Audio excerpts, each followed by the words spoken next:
Today's top stories at NBR. SFO files charges against 6 people. Ramex courier drivers threaten to walk off the job. A shortage of industrial property. And there's more coming right up.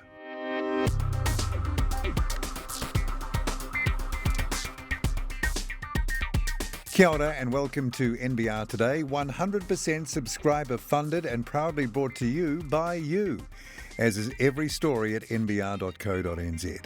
It's Tuesday, February 15th. I'm Paul Brennan. Thanks again for joining us. Kiwi AI company Seoul Machines has secured $70 million in a Series B1 financing round led by SoftBank's Vision Fund 2.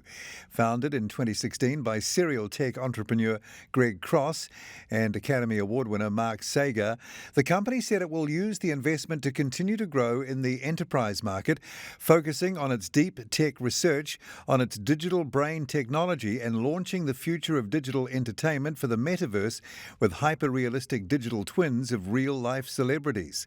The latest round of funding brings total investment in the company to $135 million. The Serious Fraud Office has filed charges against 6 people in relation to alleged corrupt behaviour in the provision of road maintenance contracts in South Auckland.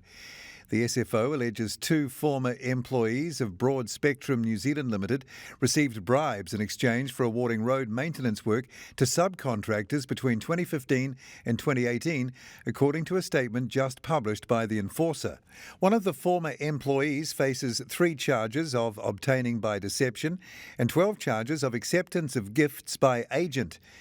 The other faces 4 charges of acceptance of gifts by agent.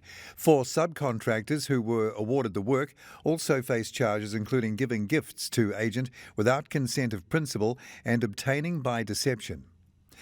As Ramex courier drivers threaten to walk off the job over poor pay and conditions, the government is considering a report on how to better protect workers in their position. Following a 24-hour strike by Australian Ramex couriers earlier this month, local franchisee drivers say they may down tools under the Health and Safety at Work Act. The drivers claim they are forced to work up to 13 hours a day at rates equating to as little as $10 an hour. Meanwhile, Workplace Relations and Safety Minister Michael Wood has received a report from an industry government working group on how to ensure vulnerable contract workers like couriers are not exploited. The minister is considering next steps, an MB spokesperson said.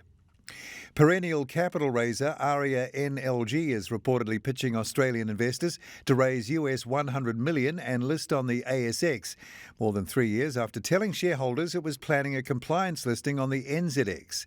Aria, whose natural language generation technology can turn raw data into comprehensible prose, delisted from London's alternative investment market in January 2017, saying its plans would be better supported by New Zealand's capital markets, but did not advance its NZX listing plans.